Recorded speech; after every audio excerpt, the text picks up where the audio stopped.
देखो दोस्तों, हर concept clear होगा, बस आप कभी ना मानो हार। देखो दोस्तों, हर कॉन्सेप्ट क्लियर होगा, बस आप कभी ना मानो हार। व्यूअर्स और सब्सक्राइबर बढ़ेंगे, इस चक्कर में मैं भी तो लड़ रहा हूँ ना यार। तो चलिए आज मिल के लड़ेंगे, आप डिजाइन ऑफ रेनफोर्स बीम के लिए और मैं आपके लिए। तो ये सब होगा बैठ के आराम से अपने अपने घर, और आपके साथ रहेंगे आपके अपने अविनाश सर। तो देर किस बात की है, फटाफट शुरू कर देते हैं आज का लेक्चर। तो चलिए दोस्तों, मैं आपके लिए लेके आया हूँ विंटर 2019 के एग्जाम से एक न्यूमेरिकल। वो बहुत ही आसान तरीके से सॉल्व करने वाले हैं, इसकी गारंटी मैं आपको दे रहा हूँ। बस आप ये गारंटी दे दो कि आप स्टार्ट से लेके एंड तक लेक्चर में बने रहेंगे। और दूसरी बात, ये जो अपना चैनल है इसको सब्सक्राइब किए बिना आज कोई भी नहीं जाएगा। चलिए हो गया, वेरी गुड। अब देखते हैं न्यूमेरिकल में क्या कहा गया है। उन्होंने सीधा सीधा कहा है कि आपको जो हम डिस्क्रिप्शन दे रहे हैं उससे जो बीम है उसका डेप्थ निकालना है और एरिया ऑफ स्टील निकालना है। तो उन्होंने क्या क्या डिस्क्रिप्शन दिया है, तो जो बीम है उसका क्लियर स्पैन बोल रहा हूँ, इफेक्टिव स्पैन नहीं। इफेक्टिव स्पैन अलग होता है, क्लियर स्पैन अलग होता है, ये मैं आपको पहले समझा दूँ। देखिए यहाँ पे ऐसे सपोर्ट्स है, मान लो कॉलम्स है, और इसके ऊपर ऐसे बीम रेस्ट है, मान लो ऐसे, ठीक है। तो ये जो होता है ना, ये होता है क्लियर स्पैन। बट ये जो होता है ना, कॉलम के ये साइड आधा और ये साइड आधा, इसको बोलते हैं इफेक्टिव स्पैन, ठीक है। तो अगर आप इफेक्टिव स्पैन पाना चाहते हो तो टोटल बेरिंग में से इधर का आधा बेरिंग, मतलब ये, और इधर का आधा बेरिंग आपको क्या करना पड़ेगा, क्लियर स्पैन में ऐड करना पड़ेगा, तभी आपको इफेक्टिव स्पैन मिलेगा। ये कॉन्सेप्ट आपको बेसिक पूरा मैं क्लियर कर दूंगा, इसकी आपको कोई चिंता ही नहीं होनी चाहिए। अब देखिए, क्लियर स्पैन 6 मीटर है, पहले उसको mm में लिख देता हूँ मैं, 6000 mm। फिर उसके बाद उन्होंने ना बीयरिंग भी दिया है 300 mm का। तो मैंने अभी अभी बोला कि अगर इफेक्टिव स्पैन चाहिए तो क्या करना पड़ेगा, इधर की आधी बेरिंग उधर की आधी बेरिंग, मतलब देखिए 300 mm पूरी बेरिंग है, इधर आधी बेरिंग मतलब 150, उधर की आधी बेरिंग 150, मिलके टोटल 300 ऐड करना पड़ेगा। तो मैंने यहाँ पे ऐड कर दिया, तो इफेक्टिव स्पैन 6300 mm मिल गया। उसके बाद उन्होंने जो ऑल इंक्लूसिव लोड यानी फैक्टर्ड लोड जो दिया है वो 20 किलो न्यूटन पर मीटर है। अब ये पर मीटर है, इसका मतलब ये यूडीएल है। इसका फायदा कब होगा, जब आप एमडी फाइंड आउट करोगे, बेंडिंग मोमेंट, ठीक है। एफसी के 20 न्यूटन पर एमएम स्क्वायर, इसका मतलब होता है जो आपके बीम में कंक्रीट यूज किया गया है वो M20 ग्रेड का है। FY 500 न्यूटन पर एमएम स्क्वायर, स्टील का ग्रेड FE 500। और एक इंपॉर्टेंट चीज दी है, जो आपके बीम की विड्थ होगी वो डेप्थ से आधी होगी, ठीक है। हमेशा कोई भी बीम देख लेना आप, बीम की जो विड्थ होती है ना वो डेप्थ से हमेशा कम होती है। आप ये देख लेना क्यों आप फाइंड आउट कर दो कि डेप्थ ही क्यों ज्यादा रहती है, ठीक है। जाने दो, वो एक्स्ट्रा का पार्ट है। अगर किसी ने कमेंट में कहा कि क्यों, तो फिर इस पे सेपरेट एक वीडियो बनाएंगे। अभी तो फिलहाल क्या फाइंड आउट करना है इस पे फोकस करो।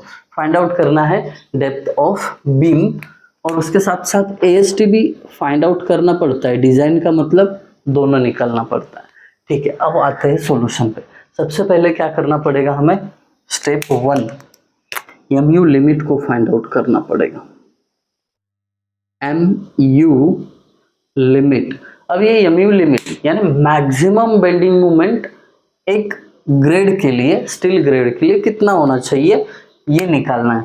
तो अगर आपके पास स्टील ग्रेड 500 है तो उसके लिए लिमिटेड वैल्यू का फॉर्मूला जो है 0.133 FC के BD स्क्वायर, ऐसा है।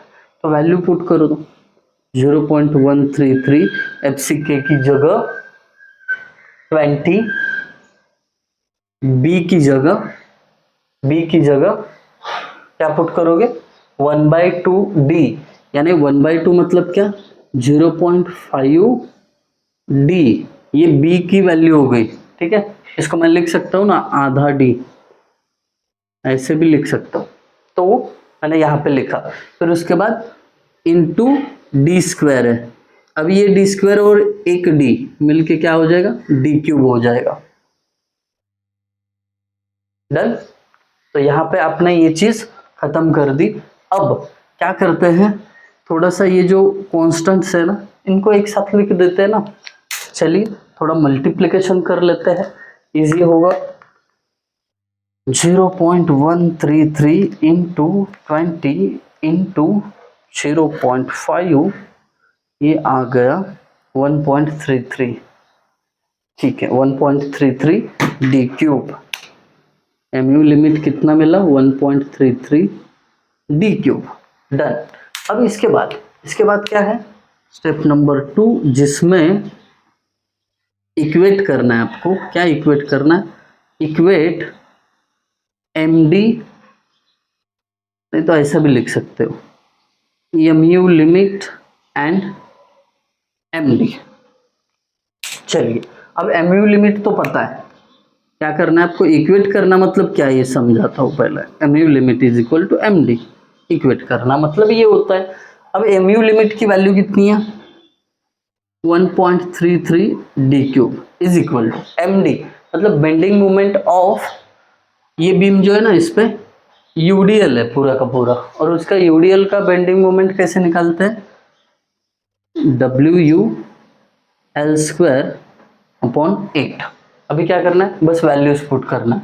चलिए पुट कर देते हैं, 1.33 डी क्यूब। ध्यान से देखना है इसको, बहुत इजी है, एक बार समझ में आया, कोई भी न्यूमेरिकल हो आराम से अब सॉल्व कर सकते हो। डब्ल्यू यू की जगह कहाँ पे गया रे, डब्ल्यू यू 20। अब देखिए ये जो 1.33 कैलकुलेट करते समय आपको ये जो 20 है, हाँ 20 है, ये किस में था, कहाँ पे गया रे, 20 यहाँ पे न्यूटन पर mm स्क्वायर में था। तो याद रखना बाकी जो भी कुछ पुट करोगे वो न्यूटन और mm में होना चाहिए। तो यहाँ पे W पुट कर रहे हो, WU, तो ये किलो न्यूटन पर मीटर में, बट इसका अगर कन्वर्जन करोगे न्यूटन mm में तो ये क्या होगा, न्यूटन पर mm ही होगा, वैल्यू में कोई चेंज नहीं होगा। प्रीवियस न्यूमेरिकल देखो, इसका कन्वर्जन करके बताया मैंने। ठीक है, तो यहाँ पे WU की जगह 20 L स्क्वायर, यानी कहाँ पे गया, इफेक्टिव स्पैन 6300 का square upon 8। Therefore D cube is equal to, ये इधर जाके मल्टीप्लाई होगा नीचे, डिवाइड में जाएगा, 1.33 इधर जाएगा। तो कैलकुलेशन करते हैं उसका। चलिए कैलकुलेशन बहुत इजी रहेगा, 20 इंटू 6300 का स्क्वायर डिवाइडेड बाय 8 इंटू 1.33, तो D cube is equal to मिलेगा 74.61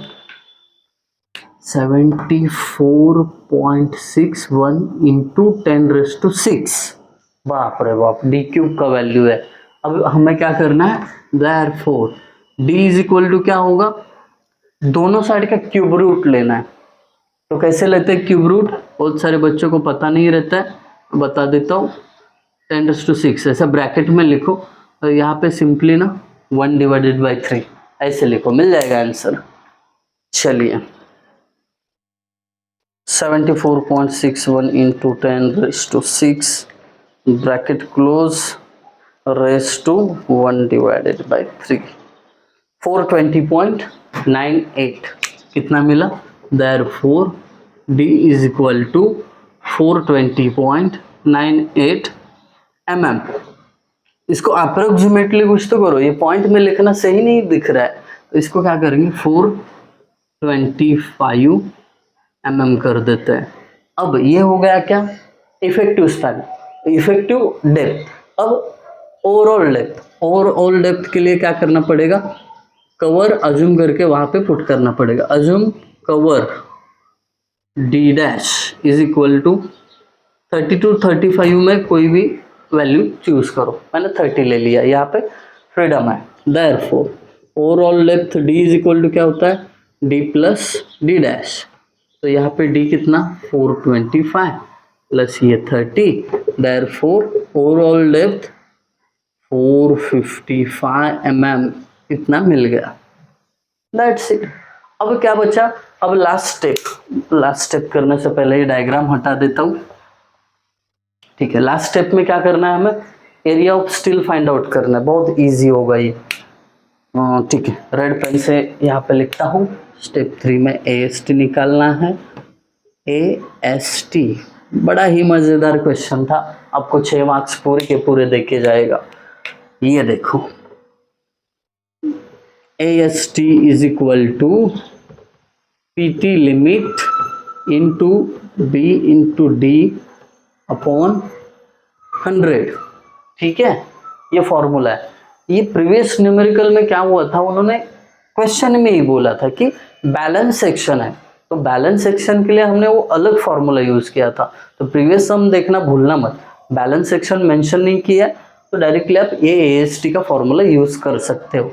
देखिए अब इसमें क्या होगा, PT लिमिट जो है वो FE 500 के लिए क्या है उसका फॉर्मूला, तो PT लिमिट का फॉर्मूला FE 500 के लिए है 0.038 FCK, ये BD अपॉन 100। अब वैल्यू पुट करो, डायरेक्टली AST मिल जाएगा। Therefore AST is equal to 0.038 FCK 20 है। B का वैल्यू नहीं निकाला ना बाबा, B का वैल्यू आप ना ये D से B का वैल्यू निकाल सकते हो। यहाँ पे B, यहाँ पे लिख देता हूँ मैं, यहाँ पे भूल गए हम। B क्या है, B ये 1/2 ऑफ D है, 1/2 ऑफ D है, मतलब 1/2 ऑफ D का वैल्यू कितना है 425। तो ये कितना हो जाएगा 425 का आधा, तो B कितना हो जाएगा 212.5, इसको भी अप्रोक्सीमेटली 215 कर दो। Therefore B is equal to 215 mm। ठीक है, रिवर्स में जाके वो निकाल लिया, क्योंकि यहाँ पे लगेगा पता ही नहीं था, तो यहाँ पे पुट कर देते हैं वो 20, B का वैल्यू 215 इंटू डेप्थ अपना कितना आया था, इफेक्टिव डेप्थ 425। चलेगा, ये ऐसे चलता है, नहीं तो आप बोलोगे सर ये क्या किया आपने, तो ये चलता है। एक्चुअली पहले ही आपको B निकालना चाहिए था, जब ज़रूरत पड़ी मुझे याद आया, मैं वापस जाके निकाल दिया उसको। डिवाइडेड बाय 100, इसका कैलकुलेशन करते हैं, AST मिल जाएगा। बहुत इजी न्यूमेरिकल है, 0.038 into 20 into 215 into 425 divided by 100। तो ये मिल गया, एक मिनट कैलसी क्लियर होगा, 0.038 into 20 into 215 into 425 divided by 100 is equal to 694.45। AST is equal to 694.45 mm²। That's it. AST भी मिल गया, D भी मिल गया, सब कुछ मिल गया। तो आपको वीडियो कैसा लगा कमेंट के सेक्शन में ज़रूर बता देना, यही मेरे लिए मोटिवेशन रहता है। Thank you guys for watching video, thank you so much.